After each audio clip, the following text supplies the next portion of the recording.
Поплавени куќи, подруми и дворови, непроодни улици и заглавени автомобили под вода, излеани реки.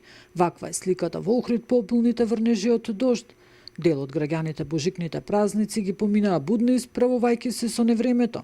Кризниот штаб на итен состанок преку мапирање на критичните точки ги интензивира теренските активности.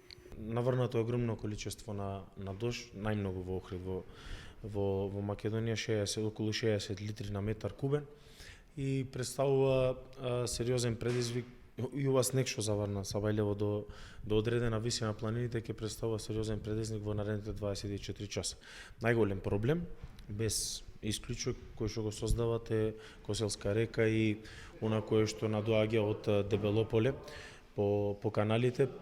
Отворени се, постојат на 2-3 места канали отворени кои што 30 години вода не примиле, значи тоа после 30 години се случуваат и добар дел од куќите кои што се тука се веќе поплавени и се во опасност поплавата нормално продолжи, таа Коселска река е излиена на неколку места. Екипите на општинските јавни предпријатија интензивно работат на терен на повеќе локации за надминување на проблемите предизвикани од обилните врнежи од дожд.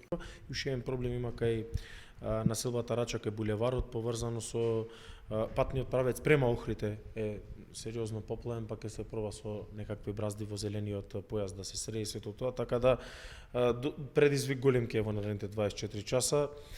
Ама не се само овие 24 часа, Охрид врни константно доста денови, буквално се повторува оно што се случи пред отприлика месец и половина, така да ние сме во полна